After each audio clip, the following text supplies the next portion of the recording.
Okay, welcome back. I know it's been a minute. Today is Sunday, June the 10th, and today's sermon was "The two will become one flesh." Speaking about marriage. And where we started off by reading Ephesians chapter 5, verse 31 through 33. So I'm going to do that. For this reason a man shall leave his father and mother, and shall be joined to his wife, and the two shall become one flesh. This mystery is great, but I am speaking with reference to Christ and the church. Nevertheless, each individual among you also is to love his own wife, even as himself, and the wife must see to it that she respect her husband. Okay, now then, he had three key points and two others after that. The first one is be committed, and that's telling you to leave your father and mother. You know, and when we say commitment, I mean commitment. You stay with this person through bad, good, whatever. Your vows are not, I love you this much right now, and you know, whatever happens later. No, you're supposed to love them forever, just like Christ loves you forever. The next, be united. That means y'all stay together. You know, when you get married, you move in together. You don't, oh, hey, you know, I don't want to live with you for these 6 months, so I'm going to go over here. You be united. You go through everything together. And I know there are some circumstances out there where you have to, you know, separate. I don't mean like truly, oh, I'm leaving my wife for a little while, but you know, you go through things where you have to, I'm living over here and you're living over there, but God said not to do that. You need to stay together. You know, I mean, and it's hard. There's things in life where you're going to think, oh, we have to separate. No. You know, hey, if you need to move away for a job, bring your wife. I know sometimes it's hard. Hey, we got to transfer. If you're going to do it, you're going to do it. Either do it together or don't do it. And then thirdly is be supportive. And then this is where we've got two subtype things. Husbands, love your wife. And let her know you love her. Tell her every day you love her. Show her you love her. And number two, wives, respect your husband. That means don't go behind his back talking shit about it. Oh no, I used bad word. But anyway, don't go behind his back telling everybody how sorry he is. Don't tell him how sorry he is. That's not respectful. He may be sorry, but don't tell him he's sorry.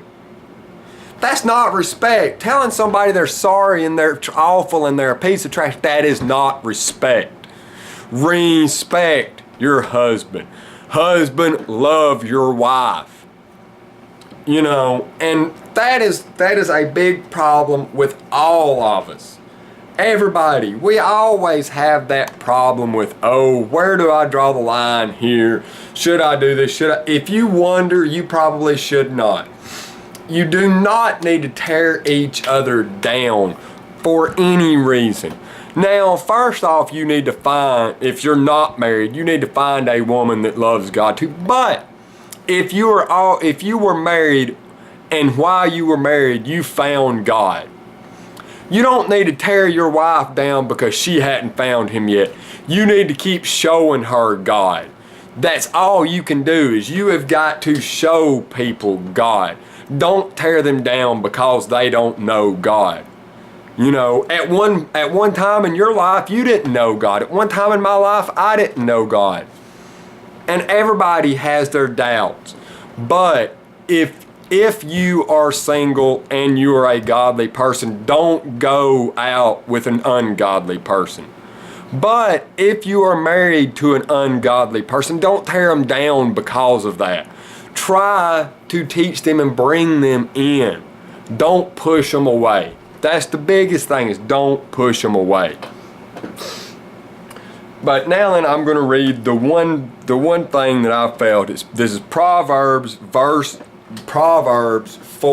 verse 23. Keep thy heart with all diligence, for out of it are the issues of life. Hey, that's not the version he read from, but anyway. Oh, because that's King James. Keep thy heart with all diligence, for out of it are the issues of life. In other words, listen to your heart. Not your mind, your heart. Your mind thinks whatever. Your mind, you and your mind. Your heart, though, your heart will never turn you in the wrong direction. Always listen to your heart, not your mind, not logic, not because God can define all logic. You know, all logic. What you think, oh, well, this can't happen. God can make it happen. God can do anything. And God can make your marriage work, no matter how bad you think it is. If you seek God, your marriage will work. You know, and if one of you turns away from God, don't turn away from them. Bring them back to God. God has not called us to turn our backs on anybody for any reason. You know, and that's a complete other issue that I'll talk about on another day. But anyway, just remember, you know, divorce should not ever be an option. Now, I've lived through a divorce, and it should not have been an option, but the Bible told me if she wants to leave, I've got to let her leave. I mean, and that it was biblical. I didn't want it to happen, she did. And according to the Bible, that's what I was supposed to do. And that was the only scripture I clung to through any of this, is the fact she wanted it, so I had to let it happen. But just remember, in everything, always seek God first. I wrote me a little note in here. Don't get advice, don't get marital advice from your friends. Even if they've been, don't even go to your parents that have been married for 50-something years. If you need marital advice, hit your knees and ask God for advice.